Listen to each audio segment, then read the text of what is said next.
같이 한번 기도하겠습니다. 사랑하는 하나님께서 우리에게 은혜를 베풀어 주시니 감사를 드립니다. 하나님, 우리의 삶에 주님께서 반짝반짝 빛나며 찾아와 주셔서 주님, 삶에 살아가는 과정 속에 어두움에 있을 때에도 항상 어디에 계시는지 그 길이 어디인지를 볼 수 있게 하여 주시니 감사합니다. 주님, 하나님께서 우리에게 보여주시지 않기 때문이 아니라 내가 주님을 보지 않기로 결심하기 때문에 하나님 보이지 않는다는 것을 알게 하여 주셔서 주님이여 주님께서 우리에게 보여주시는 그 길을 따라 오늘도 한 걸음 걸어가는 일에 하나님 우리의 마음을 두고 우리의 삶을 두고 거기에 결단하고 걸어가 볼 수 있는 하나님의 자녀들 다 될 수 있도록 주여 도와 주옵소서. 모든 말씀 우리 주님 예수님 이름으로 기도드립니다. 아멘. 오늘 하나님께서 주시는 말씀 함께 읽습니다. 에스겔 1장 1절부터 14절까지의 말씀입니다. 우리도 긴 여정에 접어드나 봅니다. 에스겔의 긴 여정에 접어드나 봅니다. 에스겔서 1장 1절부터 14절까지의 말씀, 우리 같은 목소리를 함께 읽도록 합니다. 시작. 30째 해 넷째 달 초닷새에 내가 그발 강가에 사로잡힌 자 중에 있을 때에 하늘이 열리며 하나님의 모습이 내게 보이니 여호야긴 왕이 사로잡힌 지 5년 그 달 초닷새라. 갈대아 땅 그발 강가에서 여호와의 말씀이 부시 아들 제사장 나 에스겔에게 특별히 임하고 여호와의 권능이 내 위에 있으니라. 내가 보니 북쪽에서부터 폭풍과 큰 구름이 오는데 그 속에서 불이 번쩍번쩍하여 빛이 그 사방에 비치며 그 불 가운데 단쇠 같은 것이 나타나 보이고 그 속에서 네 생물의 형상이 나타나는데 그들의 모양이 이러하니 그들에게 사람의 형상이 있더라. 그들에게 각각 네 얼굴과 네 날개가 있고 그들의 다리는 곧은 다리요 그들의 발바닥은 송아지 발바닥 같고 광낸 구리같이 빛나며 그 사방 날개 밑에는 각각 사람의 손이 있더라.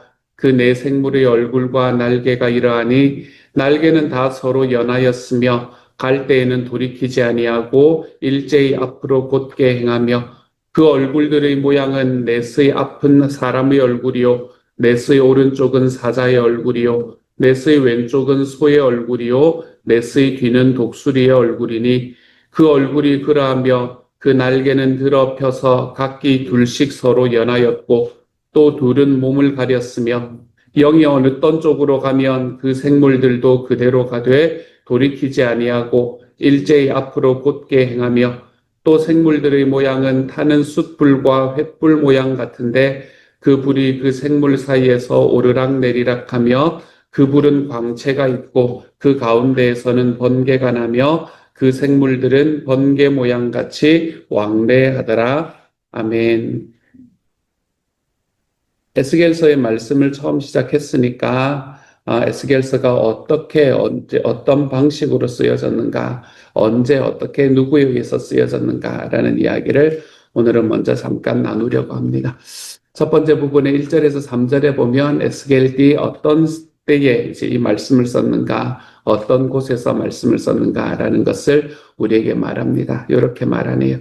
30째 해 넷째 달 초닷새에 내가 그발 강가 사로잡힌 자 중에 있을 때에 하늘이 열리며 하나님의 모습이 내게 보이니 여호야긴 왕이 사로잡힌 지 5년 그 달 초닷새라. 갈대아 땅 그발 강가에서 여호와의 말씀이 부시 아들 제사장 나 에스겔에게 특별히 임하고 여호와의 권능이 내 위에 있으니라 라고 이야기를 합니다. 여기서 몇 가지 이제 실제로 알아야 되는 사건들이, 이야기들이 등장을 합니다.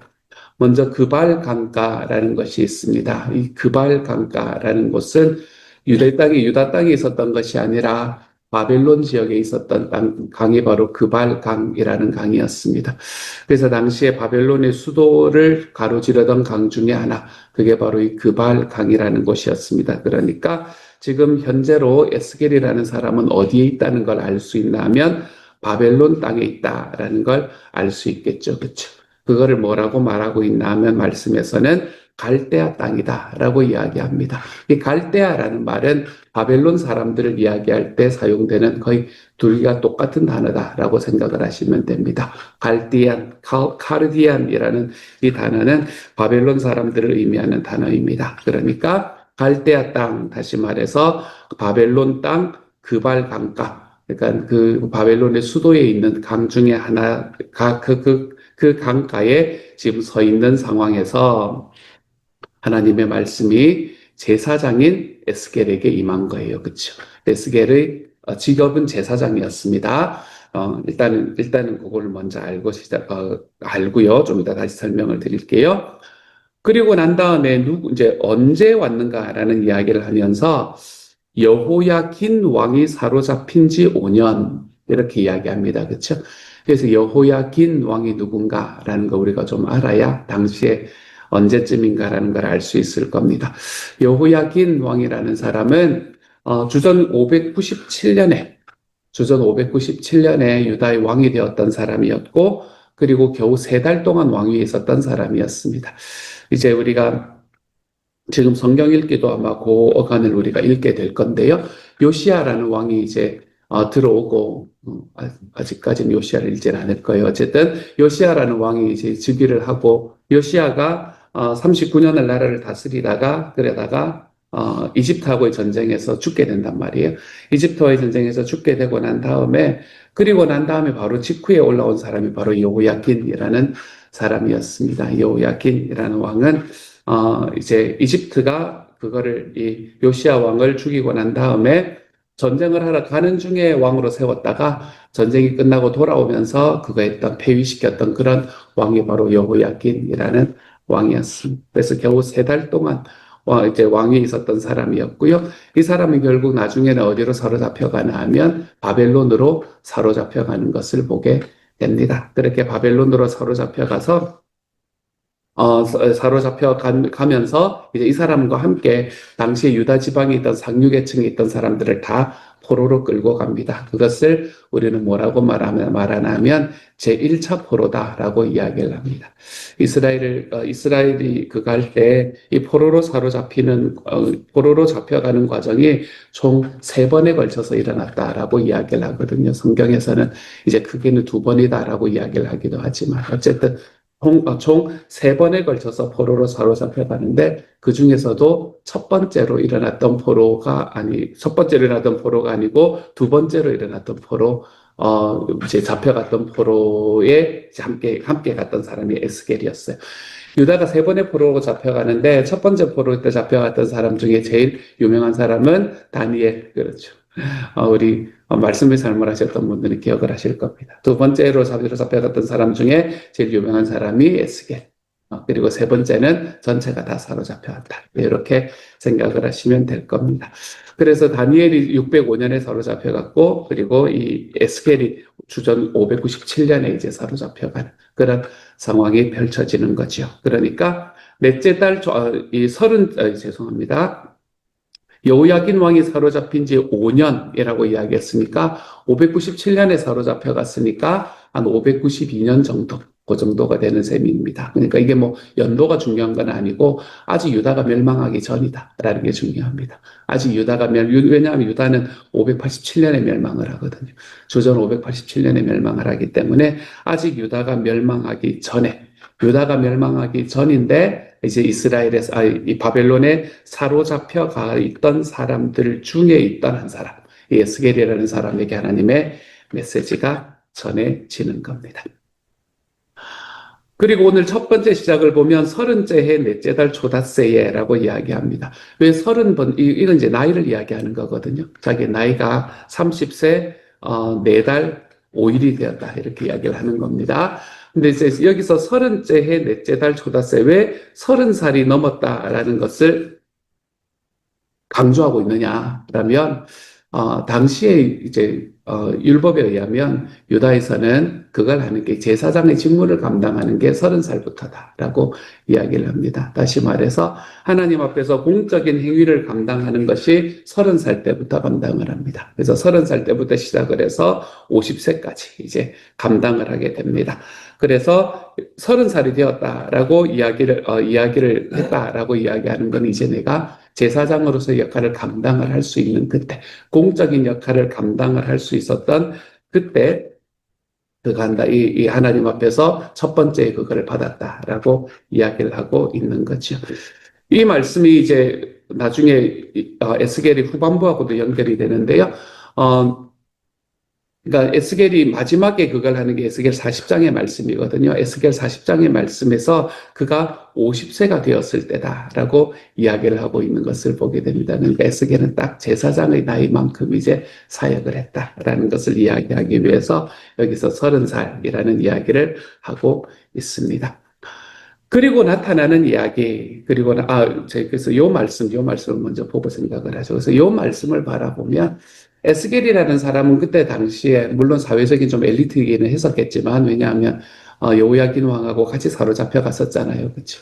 근데 그때 당시에 뭐 특별한 뭔가를 가지고 있는 사람은 아니었습니다. 그리고, 제사장의 나이로서 30살, 그러면, 이제 막 시작할 나이잖아요. 이제 막 젊은 나이잖아요. 그렇죠? 그 젊은 나이에 그 누군가, 그 사람에게 하나님의 성령이 임하셔서 주님의 사역을 감당하게 하셨다. 그 말은 하나님께서 누구나 사용하실 수 있다라는 말씀이 아닌가라는 생각을 해봅니다. 에스겔이라는 사람이 뭐 특별한 사람도 아니었고, 당시에 사로잡혀갔던 그 사로잡혀갔던 포로 중에 한 사람이었는데, 그 사람을 하나님께서 쓰시겠다 하니까 성령님이 그에게 임하시니까 하나님께서는 그를 참 아름답게 사용해 주시거든요. 우리가 에스겔 40장 후반부에 가보면, 여러 가지 우리가 잘 아는 스토리들이 나오지 않습니까?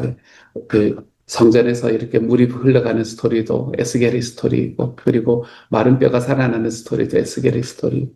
하나님께서 유다를 향해서 이스라엘을 향해서 하나님의 말씀을, 정말 하나님의 위로의 말씀을 전하고 싶은 그 사람을 하나님께서는 그냥 그 중에 한 명을 사용을 하셨다. 그래서 저와 여러분도 우리가 하나님 앞에 쓰일 수 있는 자격이 있는가? 이런 거는 하나님께서 생각하지 않으신다. 하나님께서 부르실 때, 하나님께서는 필요한 때에 필요한 사람을 부르신다라는 것을 아시고, 우리가 주님 앞에 좀 더, 성령께서 나와 함께 계시면 내가 주님 앞에 좀 더 아름답게 사용받을 수 있을 거라는 그 기대감 속에서 살아가 볼 수 있는 하나님의 사람이 되면 좋겠습니다. 나도 에스겔이 될 수 있고, 여러분도 에스겔이 될 수 있고, 하나님께서는 이 시대에 동일하게 에스겔과 같은 사람을 들어 쓰시게 될 건데, 그 사람은 하나님의 말씀에 순종하는 그 한 사람을 주님께서는 들어서 쓰실 겁니다. 저와 여러분이 이러한 에스겔이 되어갈 수 있는 사람이 되었으면 좋겠어요. 그리고 난 다음에 하는 이야기가 있습니다. 예전에 제가 고등학교 때 책을 보면서 서점에 가서 사진 안 담고 서점에 가서 이렇게 옛날 서점에 가서 서서 책 볼 수 있었잖아요. 그렇죠? 책을 보면서 성경에 나타난 UFO 뭐 이런 것들 이제 있었습니다. 에스겔서와 외계인과의 관계 뭐 이런 것 제목이 그랬었습니다. 놀라웠습니다. 근데 그 책을 이렇게 보고 이 책을 보니까 진짜 UFO 같은 거예요. 비행접시 같잖아요. 비행접시. 느낌이 비행접시 같다라는 생각도 하고 그랬었던 이야기. 사실은 어떤 그건지는 잘 모릅니다. 이거 모양을 그리는 것도 쉽지가 않고 이런 모양들을 실제로 그려낸 이미지들이 이제 구글에 넘쳐나겠죠. 구글에 넘쳐나겠지만 이 이미지들 자체는 그게 어떤 의미인가라는 것은 잘 모르겠고 그때 당시에는 아마 하나하나가 다 상징이 있지 않았을까라는 생각을 해봅니다. 여기서 보면은 북쪽에서 폭풍과 큰 구름이 오는데 그 속에서 불이 번쩍번쩍하여 빛이 그 사방에 비치며 그 불 가운데 단쇠 같은 것이 나타나 보이고 그 속에서 내 생물의 형상이 나타나는데 뭐 다 있고 얼굴과 날개가 있고 다리는 곧고 발바닥도 있고 송아지 발바닥 같고 뭐 날개 밑에는 각각 사람의 손이 있고 뭐 이러면서 쭉 이야기를 합니다. 근데 이 이야기들 속에서 가장 핵심적인 이야기가 뭔가 하면 이제 앞으로 조금 더 나올 건데요. 이 이야기에서 여러분이 가져야 되는 가장 핵심적인 생각은 뭔가 하면 14절에 보면 그 생물들은 번개 모양 같이 왕래하더라. 또 12절에 보면 영이 어떤 쪽으로 가면 그 생물들도 그대로 가되 돌이키지 아니하고 일제히 앞으로 곧게 행하며 구절의 뒷부분에도 돌이키지 아니하고 일제히 앞으로 곧게 행하며 이런 단어들을 여러분이 눈여겨보시면 됩니다. 우리가 이제 다음번에 제가 나눌 수 있을지 없을지 어디에 나온지 잘 정확히 언제 정확히 할지 모르겠어서 바퀴가 있다라는 단어를 이 모양이 나타나는 때도 있습니다. 여러분 그런 것들이 요 메시지 핵심입니다. 요 이미지 핵심입니다. 이 이미지는 다른 것이 아니라 요 이미지는 뭐를 이야기하나 하면 하나님의 임재를 말하는 거거든요. 하나님께서 임재하시는 이야기입니다.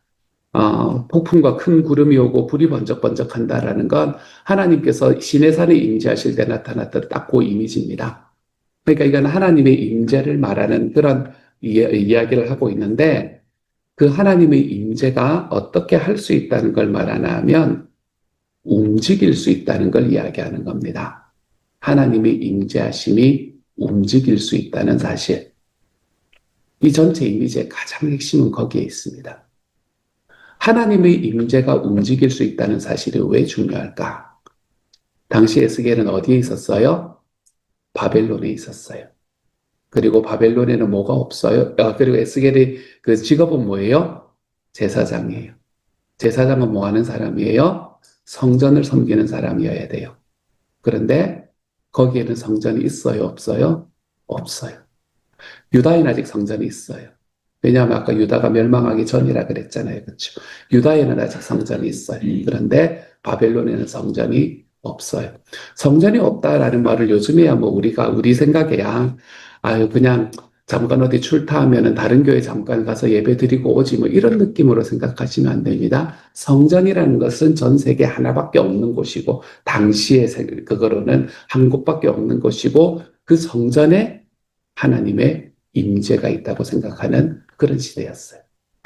그러면 바벨론에 살아가는 사람들의 마음은 어땠을까 하면 우리는 하나님 앞에 버림받은 사람인 거예요. 왜냐하면 하나님 임재를 경험할 수가 없으니까. 개인적으로 기도한다 이런 건 없던 시대였습니다, 여러분.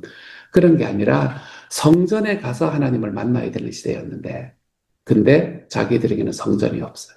성전에 갈 수도 없어요, 이제는. 그리고 그렇게 된 지가 벌써 5년이에요. 그때의 백성들이, 그때 거기 바벨론에 살아가던 백성들이 가지고 있었다. 바벨론에 살아가던 유다의 백성들이 가지고 있었던 마음은 너무나 당연하게, 우리는 하나님의 임재에서 버림을 받았다라는 생각을 했을 겁니다. 어디에서 하나님을 찾아야 할지도 자기들의 율법을 지킬 수 있는 길도 이제는 없습니다. 바벨론이라는 나라가 얼마나 강대하게 보였겠습니까? 그리고 그 나라에서 다시 유다로 돌아간다라는 건 불가능에 가깝다는 걸 그들은 너무나 잘 알고 있었을 거예요. 그렇게 예배가 없은 지 5년. 그 말을 5년 후에 요야긴 왕이 포로로 사로잡힌 지 5년 후에라는 말이 의미하는 겁니다. 예배가 없어진 지 5년. 하나님 앞에 버림받은 지 5년. 하나님의 임재를 경험할 길이 없었던 그 5년의 시간이 지난 절망의 시간이었을 겁니다, 아마도. 왜냐하면 이게 다시 바뀔 거라는 좀 믿음, 소망이라도 있었으면 좋겠는데 그 소망이 전혀 없는 우리는 이렇게 하나님 앞에 버림받고 하나님의 임재를 이제는 더 이상 경험하지 못하고 끝이 나는구나 라고 생각을 했던 바로 그때예요. 에스겔은 하나님의 메시지를 받아서 뭐라고 말씀하고 있나 하면 하나님의 임재는 움직일 수 있다 이렇게 이야기하는 겁니다. 이게 그때 당시에 얼마나 혁명적인 메시지였는지 모릅니다. 하나님의 임재는 움직인다. 봐라, 앞으로 곧게 행하는 것. 그 생물들이 번개 모양같이 왕래하는 것. 이게 하나님의 임재하심이다. 이렇게 말하는 것. 하나님의 임재하심이 움직인다라고 하는 이 이야기는 그때 당시에 바벨론에서 살아가던 유다 백성들에게는 가뭄 끝에 단비와 같은 메시지였을 겁니다. 하나님께서는 그들에게 얘들아 너희가 바벨론에 사로잡혀 왔지만 내가 너희와 함께 있지 않는 게 아니야. 나의 임재는 움직일 수 있단다. 이렇게 이야기를 하는 것이 바로 이들에게 주시는 하나님의 메시지가 되는 거예요. 요런 이야기, 앞으로 소위, 그렇진 않지만 UFO 이야기, 이런 이야기를 여러분이 보실 때마다 여러분이 기억하실 것은, 하나님이 이제는 하나님의 백성들과 함께 움직이는 거구나, 라는 것을 기억을 하시면 됩니다. 이것이 그들에게 얼마나 큰 위로의 메시지가 되었는지 모를 거예요. 사랑하는 여러분, 주님의 임재하심은 오늘날이야 우리가 이런 주님의 임재하심을 매번 순간순간 경험하며 살아가고 있지 않습니까? 그렇죠? 우리는 어디를 가나 그곳에 임재하시는 하나님을 경험하면서 살아갑니다. 그런데 우리는 하나님의 임재하심을 경험할 수 있는 사람임에도 불구하고 우리가 주님의 임재를 경험치 않겠노라 생각하고 살아가는 때는 없는가? 그럴 때는 언젠가 하면 나의 상황에 자꾸 빠져들어가기 시작할 때, 그럴 때는 하나님 임재가 보이지를 않습니다. 어디 계시지? 라는 생각을 합니다. 거기 계시는데, 거기 여전히 계시는데 어디 계시나?